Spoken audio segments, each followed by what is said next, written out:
Good morning, FCCT. How are you guys doing today?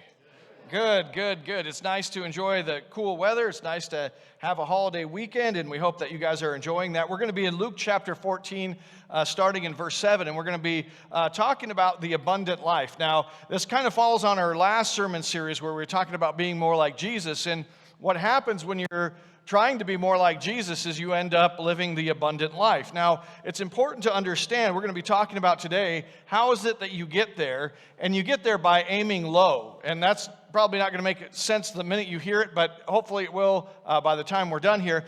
What I mean by aiming low is that you don't get the abundant life by aiming at the abundant life. You see, that's the problem that a lot of people have is that, they want to have a great life, and so they aim at all the things that they think give them the great life. And what they find is that it somehow rings hollow.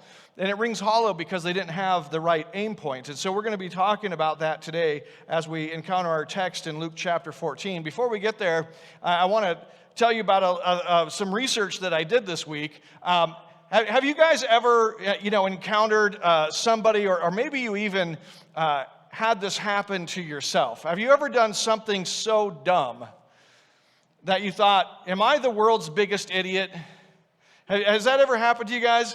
You do something so dumb, and then you think, wow, how could I do that? And it's even better if you can do it again later, There's been so many house projects that I've done that, I'll assemble something and I'll forget a part and I'll get it all together and realize that I have to take it apart again, and then I'll go to the next one and do the same thing. I don't know if that's you guys at all, but I especially remember when I was working on my roof, how many times I did something like that, where I misordered the steps of something, had to redo it, and then went on to redo or misorder the same steps again. And you think to yourself, am I the world's biggest idiot? And so that got me thinking about, well, who is the world's biggest idiot? And so I looked it up. And there's a guy that many historians consider to be the world's biggest idiot. And his name was Timothy Dexter. He was born in 1747. And like I said, a lot of historians, or maybe not a lot, I don't know how many, at least one that I read, considered him to be the world's biggest idiot. And he got rich. How did he do that? How is it that somebody that almost all of the people who knew him considered to be really dumb, they considered him to be really foolish, really unintelligent, that's how they considered him. How did he end up getting rich? Well, he married into money.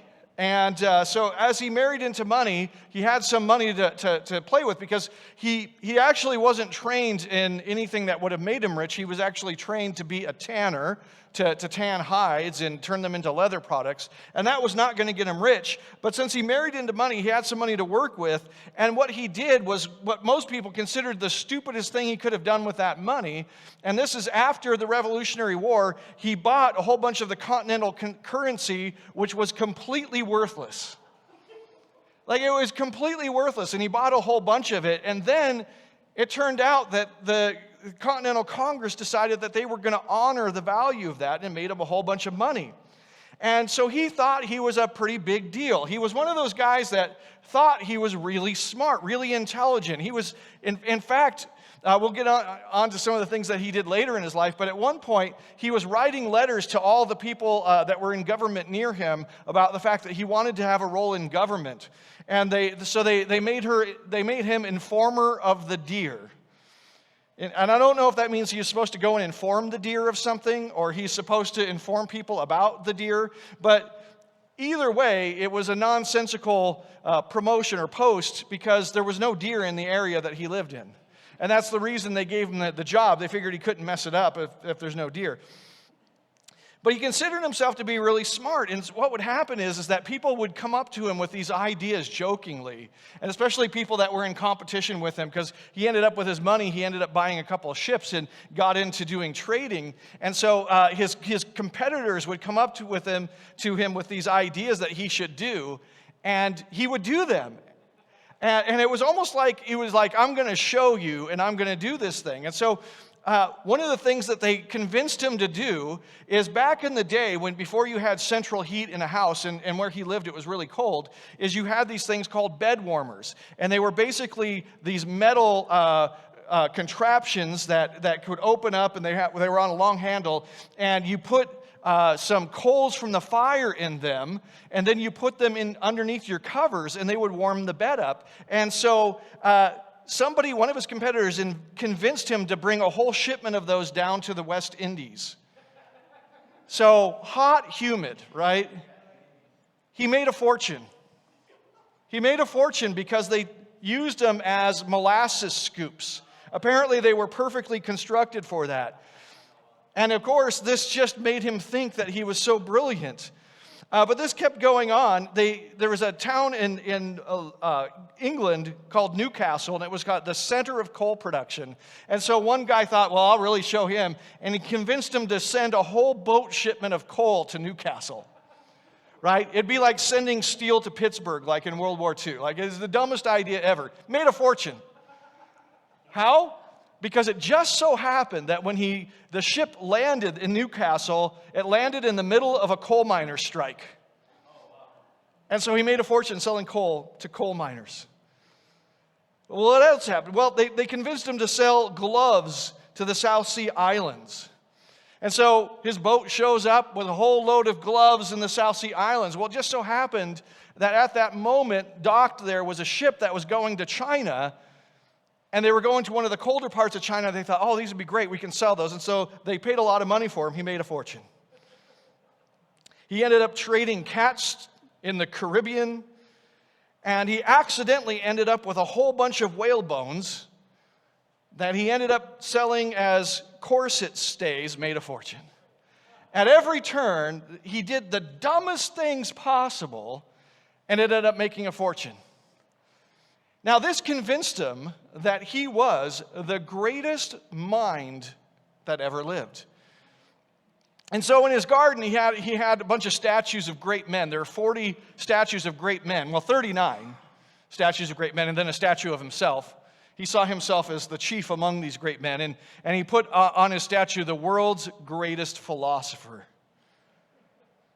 The problem is that he really wasn't that smart. And in fact, what happened is it was kind of sad that even though he had made all this money, because he thought he was so smart, because he had built himself up in his own mind so much, and he thought he was really brilliant, he wouldn't listen to anybody, and his personal life was a disaster.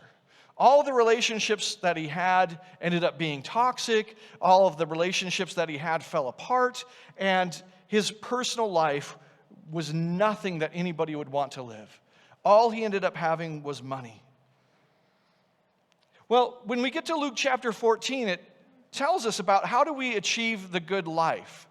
Now, this guy, Timothy Dexter, he was after the good life, but because he was always building himself up, he ended up missing out on it. So how does the Bible tell us? In Luke chapter 14, starting in verse 7, and we'll go down to verse 11, it says, "Now he told a parable to those who were invited when he noticed how they chose the places of honor, saying to them." Now what's happening is Jesus is actually at the house of a religious leader, a bigwig.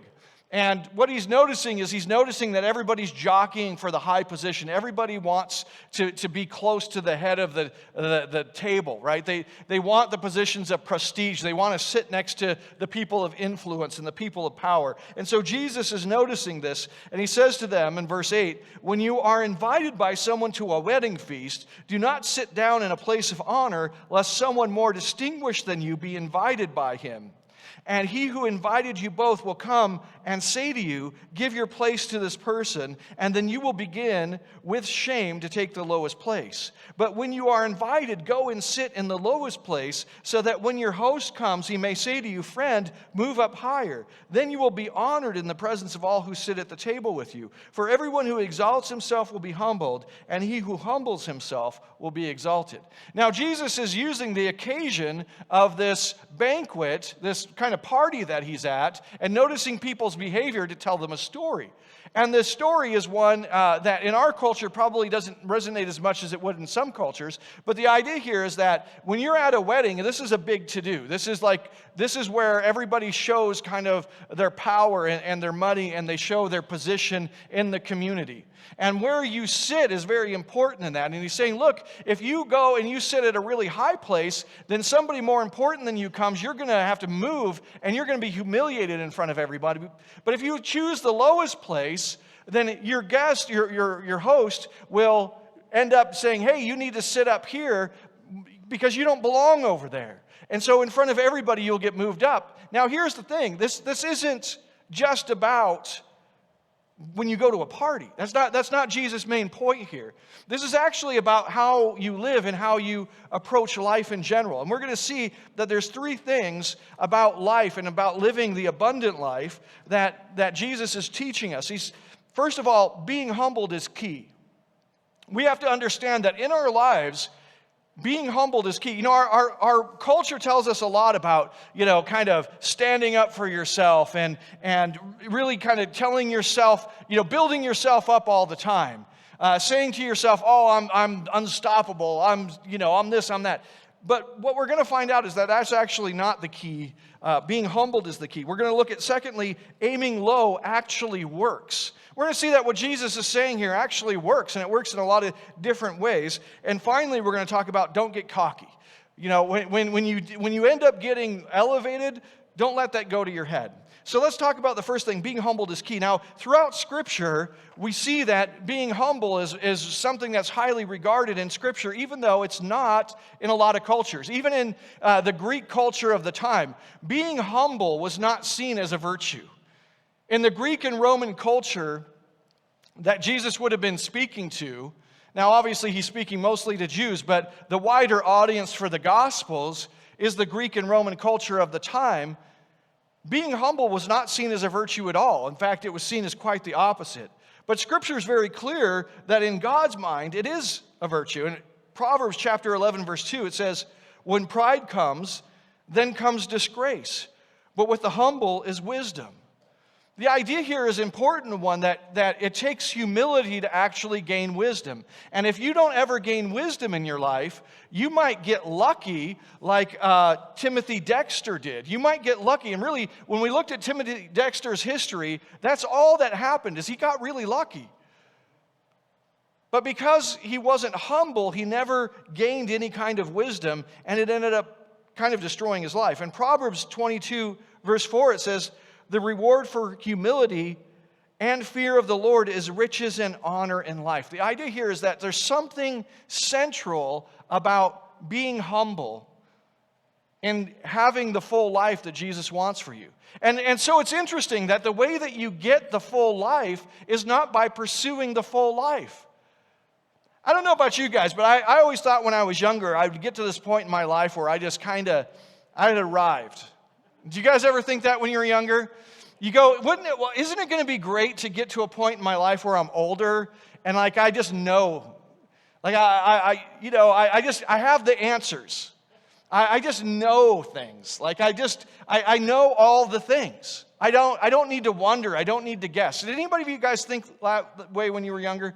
I'll feel better about myself because I'll have taken care of all my issues, right? If you guys are like me, you realize that as you grow up, you get handed a bunch of baggage from your family. And some of those things are great things that you need. And some of those things aren't great, things that you don't need. And you know kind of what they are. And you think to yourself, well, in 10 years, in 20 years, I'll have taken care of all that negative stuff and all I'll have is good stuff. And then I can feel pretty good about myself. Right? I'll have the answers. I'll have my problems taken care of. I'll feel pretty good about myself. When I get older, everything will be great. Did that work out for you guys? It doesn't, does it? Because what you realize is that you just keep going on to bigger challenges, right? The questions get harder. You do learn the answers to the easier questions, but then you face new questions that are harder. And the thing is that your eyes get open more and more to the issues that you need to deal with. Like you do deal with some of your issues and you go, yeah, I'm past that. But then what happens is your eyes get open and you see that there's actually more issues than you realized. But here's the thing, without that, humility, to see that about yourself, you wouldn't be able to make any progress at all. The cost of feeling good about yourself is to be blind to yourself. The cost of feeling good about yourself is to be blind to yourself. And we all know that that's not a recipe for a good life. That in order for us to have a good life, we have to have our eyes open. We have to know good and evil. In Scripture, the humility of knowing good and evil is the quality of kings. In the book of 1 Kings, in chapter 3, Solomon has just taken over the throne. Now, if you remember Solomon is the wisest king that ever lived, right? He's the wisest man. And what happened is that he took over the throne from his father, but it wasn't smooth sailing. David had to get the throne through a lot of warfare and a lot of intrigue, and there was civil war going on in the kingdom at one point, and his son then rebelled against him and led an insurrection, and there was all kinds of problems in David's life. In fact, as David was kind of on the last kind of period of his life when he's kind of old, kind of weak, not really with it as much as he used to be, and not as firmly in control of the kingdom, another son decided to declare himself king. And so Bathsheba had to come to David and say, hey, your son is declaring himself king. I thought we talked about Solomon being king. And David's like, yeah, well, what are we going to do? Well, declare him king, have the priests anoint him king. You go through the whole thing, create a celebration here.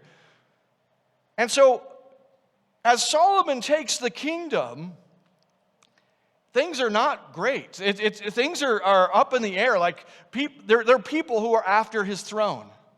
And so Solomon could go through life and say, hey, man, I am so great. In fact, his son will suffer from this, Solomon's son. Solomon's son will suffer from a pride that will split the kingdom. But Solomon comes to the throne and he's praying to God, and he says, God, I'm like a child, and you have put me over this great kingdom. You've put me over your people. And how am I supposed to know what to do? How am I supposed to lead this great people? You see, he was having this vision of God, and God said, I'll give you anything that you want. And you think, well, that's the time to go for the abundant life, right?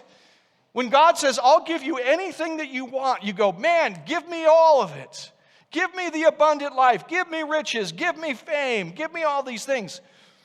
But that's not what Solomon does. He comes with humility and he says, you've given me this great kingdom, but I'm like a child and I don't know what to do.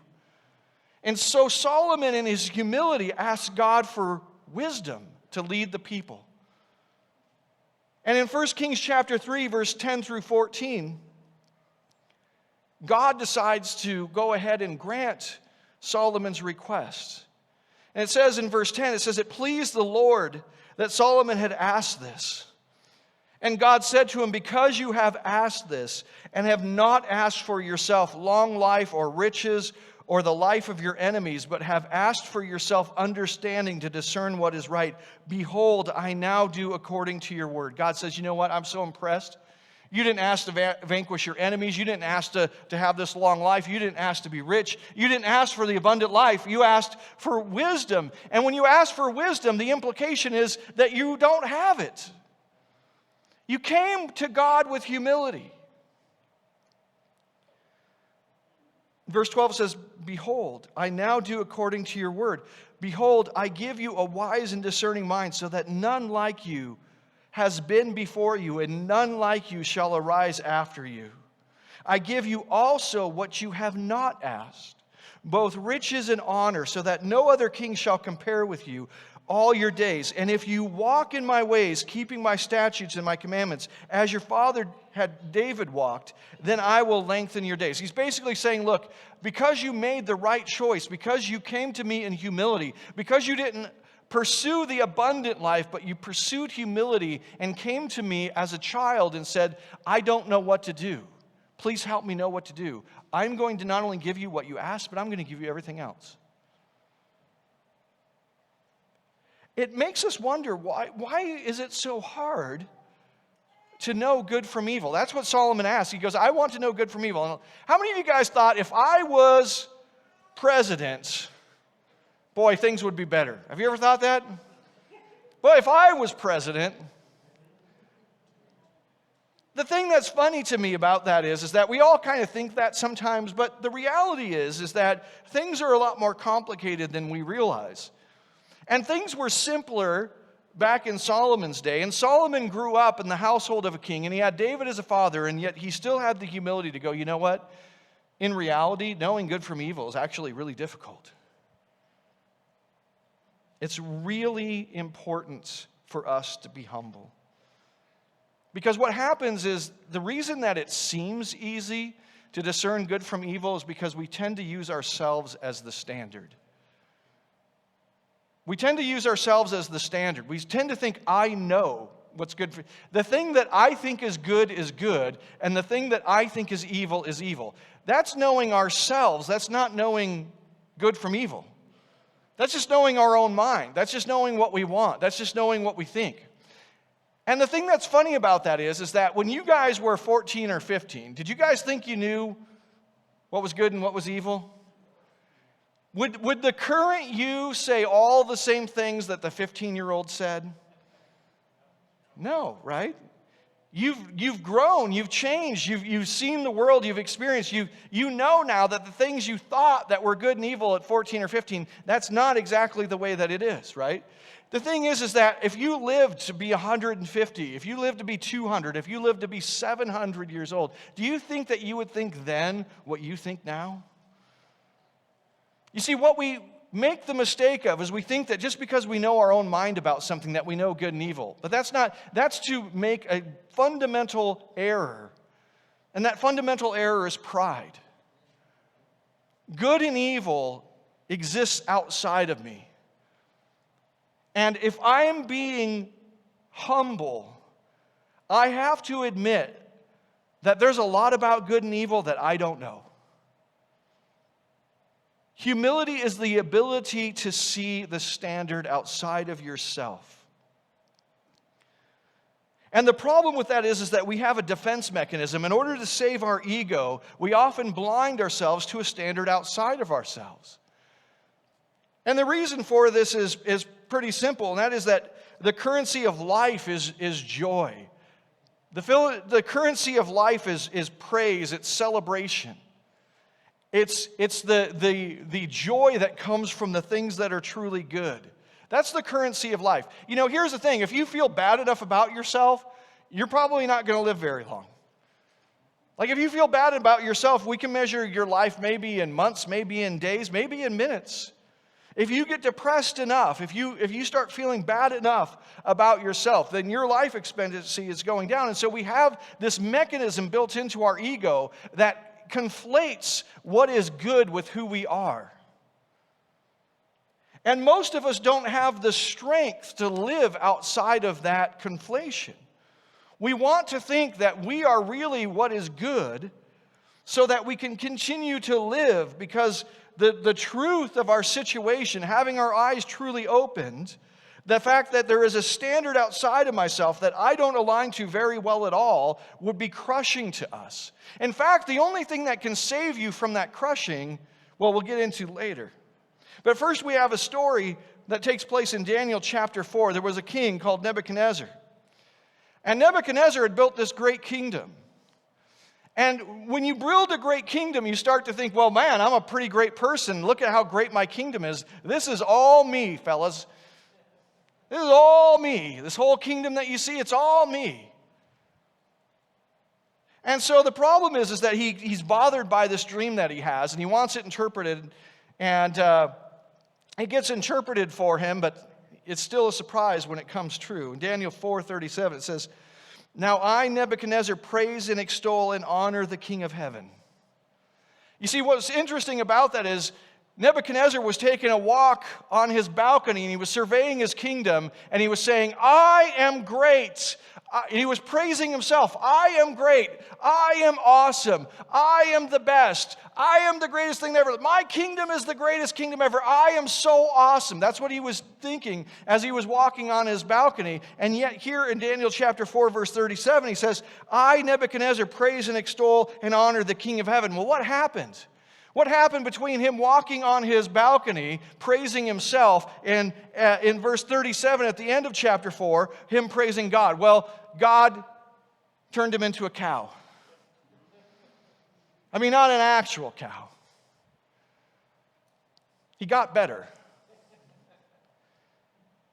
No, God had him lose his mind. And he says that he lived like a beast of the field. He was eating grass.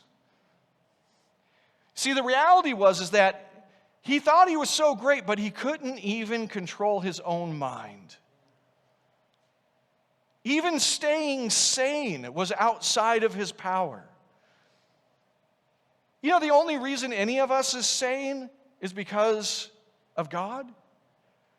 The only reason, how many of the biological functions in your body do you actually control? How many of the chemical interactions in your body do you actually physically control? Almost none of them. And if one of those things goes wrong, you're in for a rough ride. And God showed Nebuchadnezzar how humble he should be. And after this, he says, I, Nebuchadnezzar, after he got better and was restored to his sanity, he said, I, Nebuchadnezzar, praise and extol and honor the King of heaven, for all his works are right and his ways are just, and those who walk in pride he is able to humble. You know what happened to him? He realized that there's a standard outside of himself. And it says that his life actually got better. His kingdom actually became more glorious after he realized this. And that's what's really interesting to me. It doesn't matter whether you're at the bottom or at the top. The way to an abundant life is through humility. Why? Well, we'll get there in a minute. Glory in yourself has to be traded for glory in God. You have to go from self-imaging to God-imaging. Why? Because imaging yourself is an empty feedback loop. It results in nothingness. It empties the idea of goodness from any kind of meaning at all. When you say to yourself, I am awesome, and you really believe that, you believe that anything that you do is awesome, the word awesome completely loses meaning. And then what are you? If you say, I am awesome, no matter what I do, it's awesome. Well, that means awesome has no meaning. Well, then when you say, I am awesome, you are nothing. There's a destruction of yourself that takes place when we lose our humility. It's interesting, I was talking about this in our Sunday school class, but I was watching this week a compilation of videos of celebrities talking about fame. And Matthew McConaughey, he kind of summed it up, and he said this. He goes, I remember distinctly the day before I became famous and the day after I became famous. And he said, here I've thought a lot about this. This is the difference. He said, after you're famous, the world is a mirror. You see, after you're famous, there's nothing but you. And it's interesting because some of the other, in the compilation, some of the other celebrities were kind of filling this idea out. Ethan Hawke said he went to a film school and he wanted to have a conversation with the students. And he said he couldn't. It was the most depressing thing of his life because he couldn't have a conversation with the students because all they wanted to talk about was him. He wanted to know about them, what were they up to, what were they doing, and all they wanted, it was like, oh, I want to have a picture with him. I want to talk about him to him. I want to, and it was just all about the celebrity. It was all about him, all about the celebrity, no matter, and that's what over and over again these celebrities talked about. No matter where they go, all it is a reflection of them. They go on TV, and the people there want to talk about them. They go out and people want their name, their autograph. They want their picture. They want it, you know what I'm saying? Like, pretty soon in the world, it's just everywhere you go, everything is a reflection of you. And all of them talked about the depression of being a celebrity. Why? Because all of a sudden, there's no standard outside of themselves. In fact, there's nothing outside of themselves. Everything they do is wonderful. When you're a celebrity, everything you do is wonderful. When you're a celebrity, if you throw a shoe out into the crowd, they're going to fight over that shoe.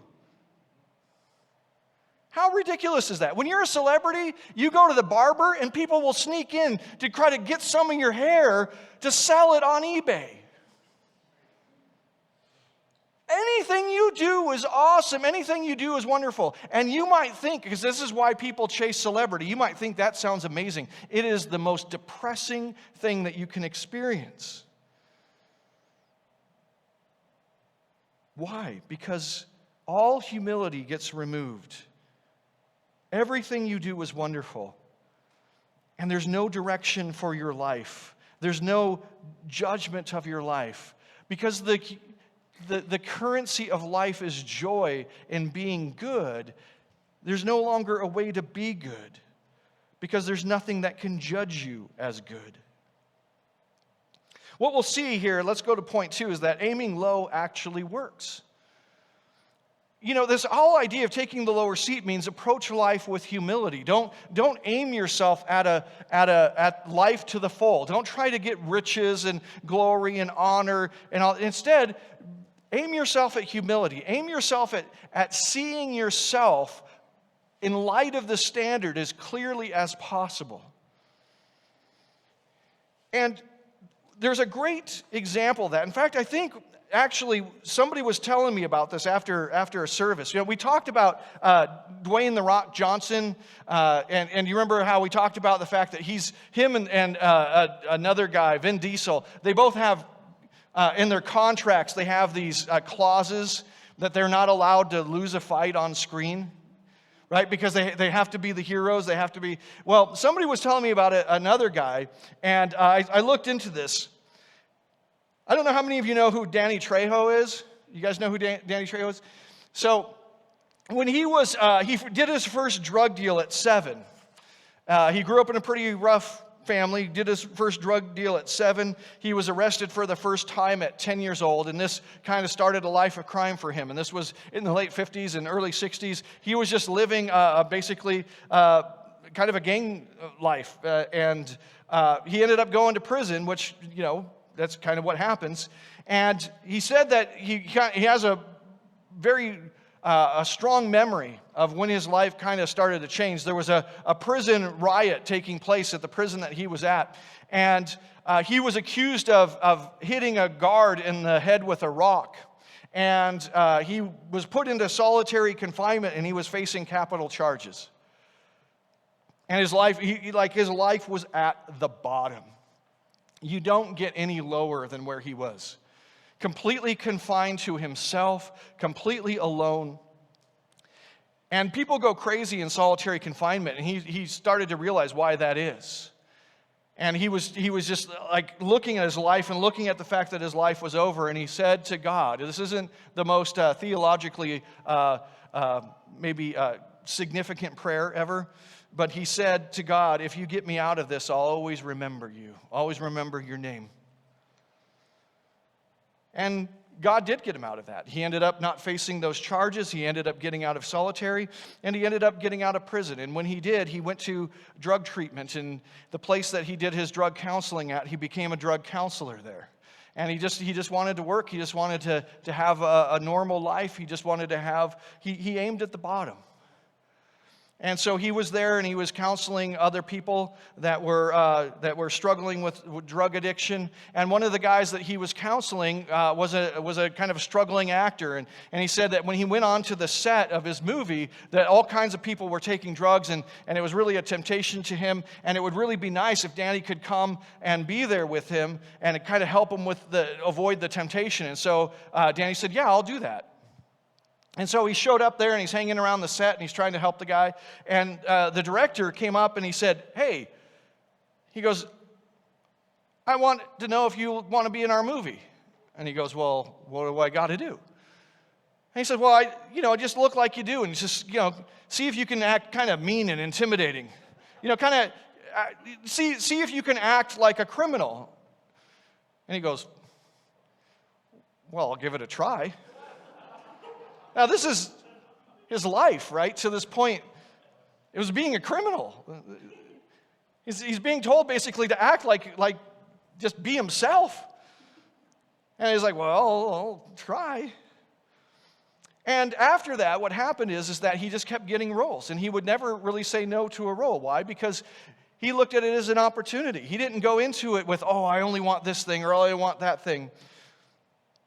He just kept getting more and more roles. And in fact, what's really fascinating is that his kind of breakout role in some ways was when he was in a kids movie called Spy Kids, and he was Uncle Machete.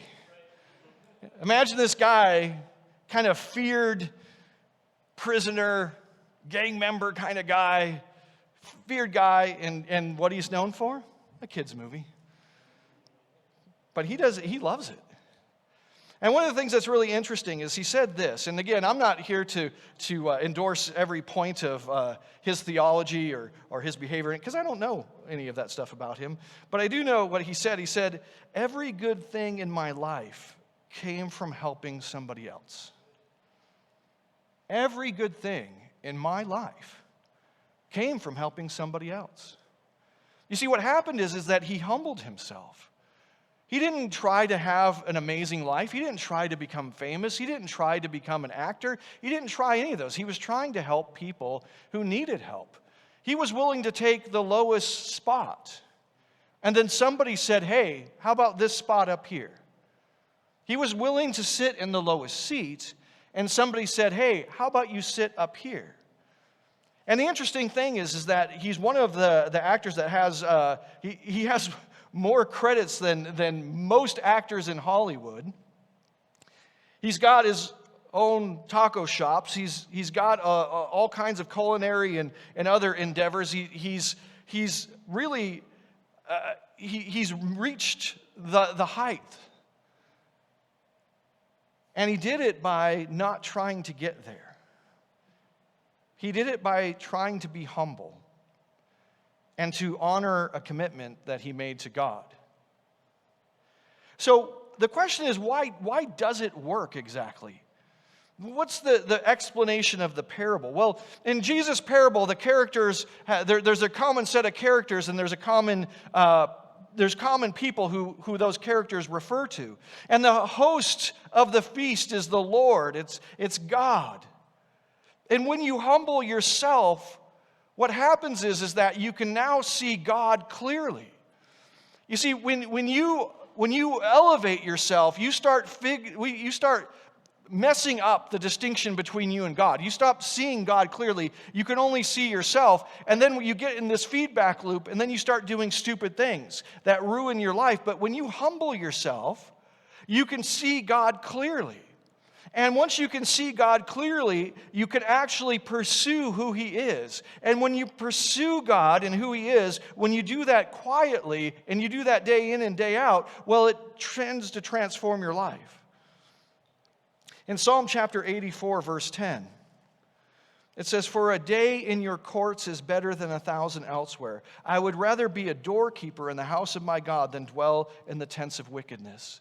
You see, that's what humility does for you. When you realize that being great in somebody else's house is not nearly as good as being the lowest person in the courts of God, then you end up dedicating yourself to those courts, and you end up becoming transformed. It destroys entitlement, and it brings forth worship. Let's talk about the third thing. Don't get cocky. What happens when you are elevated and you get a higher seat? Well, you need to stay humble. One of the things that I find interesting about Danny Trejo is that he's still a drug counselor in the place where he got his drug counseling. Still. Like, he never left. He became famous, he got rich, he did all those things, and none of that stuff matters to him. He doesn't care about that stuff. He says that what he wants to do is help people. He goes to prisons and he talks to them. He tries to encourage people that they can also get their lives transformed. He says that acting is just a job, and it's a job that allows him to do other things. Somebody said of him, "I think Danny's paid his debt to society, but he doesn't think he has." Now, the interesting thing about that statement is you might think, well, isn't that terrible? He has this burden. No, it's actually what keeps you humble. In Luke chapter 17, verse 7 through 10, it says, "Will any one of you who has a servant plowing or keeping sheep say to him when he comes, say to him when he has come in from the field, come at once and recline at table? Will he not rather say to him, prepare supper for me and dress properly and serve me while I eat and drink, and afterward you will eat and drink?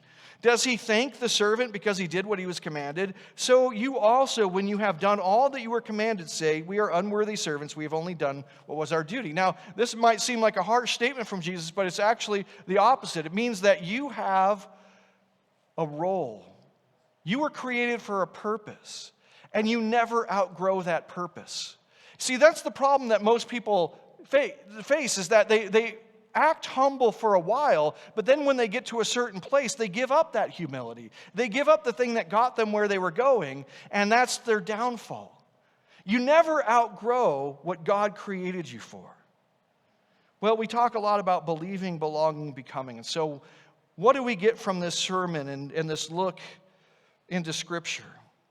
Believe that God is on the throne of glory, not you.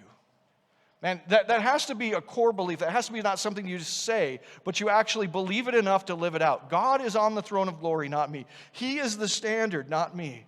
That kind of humility is the first step in having the abundant life that God desires for us. Next, we need to belong to Him through a covenant of grace, not works. What is it that allows us to survive this realistic look at where we stand according to the perfect standard of God? What is it that allows us to separate our ego from the standard and realize that we don't live up to it? What allows us to do that? The dependence on the grace of God. You see, Jesus earned for me that joy. Jesus earned for me that joy in being good. Jesus did it, and He's given it to me. I don't need to earn it. He's done it. And when I understand that, and when I live that way, I can separate my ego from being right and being good and being perfect. I don't need to be the standard. I can be humble. And finally, we have to become glorious by always remaining humble. Thanks for joining our worship service today. Please follow us on our Facebook page where you can let us know about any needs or prayer requests you may have and keep up with the latest church news and events. You can also check out all of our past lessons and other videos by visiting our YouTube channel. At First Christian, we strive to be the presence of Christ in the world by helping others to believe in God's love for them, to belong to this church, and to become like Christ in their lives. If you would like to support us in our ministry, you may do so by giving online through our website at www.fcct.org or by mailing checks to the church. Have a great week.